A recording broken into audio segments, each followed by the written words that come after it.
Luo is one language, yet it carries many beautiful local flavors depending on where you grew up. We may use different words for the same object or idea. These differences are not mistakes. They are part of the richness of our heritage. Take words like, for example, achopo. Achopo. I arrived. You can be telling somebody a story, and then you say, "Kana achopo," when I arrived. So there are Luos who call arrive as amolo. Na amolo. Amolo kai, achopo kai. They mean the same thing. I've arrived here. So this amolo is mostly used by Luos from around Kano, Kano area, Kisumu, and I think part of central Nyanza. I don't know whether South Nyanza also use amolo. I mostly hear them talk of achopo, but it means the same thing. Achopo, amolo means the same thing, but they have variations because of migration history. Another word like the yard, the lawn. Do we call it the lawn or the yard? Yeah, yeah. That space in the compound where people can walk. We call it laro. Where I come from Asembo, a part of central Nyanza in Seya County, Rarieda sub county. Now we call it laro, the yard, where we walk, where we do our things, or the lawn, so to speak. So there are parts of Luo who call it liari, like in South Nyanza, where I'm married, they call it liari. So we call it laro, they call it liari. Very, very close again. So you talk of liare, somebody knows where you're coming from. And then there is also the loya. Now, where I come from, sweat. Sweat is called loya. But when I came to South Nyanza, mostly they call it kuok, loya, the sweat, and it means the same thing. And again, this is because of our migration history and the different interaction. Then again, there are specific words that mostly the Luos from central Nyanza, specific areas, like those who come from Alego and Ugenya, uh, call things that even as Luos in part of central Nyanza do not call them the same. Now, words like door, the door. Now, the door is called a door. A door is called dot, dot in most parts of Luos. But in Ugenya and Alego, they call it tico. They call it tico. So we understand when somebody talks of tico, we know where they're coming from. Words like um, up there now, the opening between the wall and the roof for those houses that were built to leave the gap. Now the gap between the wall and the roof, when we look at those semi-permanent houses, or those houses that were not permanent, that are not closed. So there's this gap that was left. So it's called in different ways depending again on where you're coming from. Where I come from, mostly we call it gamma, and then we normally mean that opening plus the area around that particular place, the gamma, including the extension. Now, the Luos from Ugenya and even some parts of South Nyanza call it, I think they call it Yendambewa. No, I think mostly the Luos from Central Nyanza, Lego and Ugenya call it Yendambewa.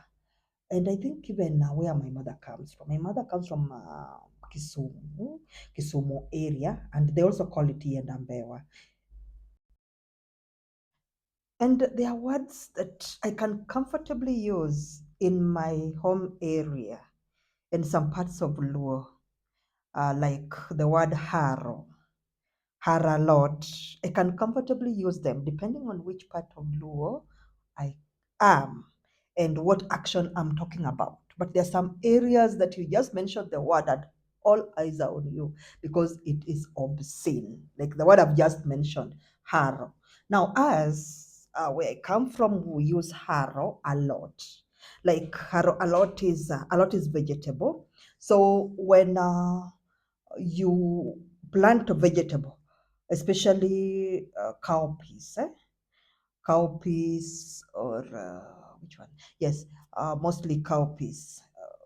When it sprouts, now the first plucking, sort of pruning, I think it's sort of pruning, so that you pluck, especially the central part, so that it can give more leaves, it can widen. We call it harrow a lot. So that when I'm going to do it, I'm going to say, alodage dwaro hero, like these vegetables of mine need to be uh, pruned, need to be plucked well at the central part, so that they can be able to give more leaves and broaden, so that their leaves can be broadened. You cannot use that term when you're next to in Uganda and like of course nowadays they're used to it. When you're in towns, you're used to it. But when you are right interior, or not really interior but in the village, is one term that you use very cautiously, because that term is very, very obscene. Just mentioning it will make everybody look at you like, what do you mean? Then we have words that I think somehow I think they are not Luo, but Luos from Ugenya and Alego use them. But I think again is mother tongue influence.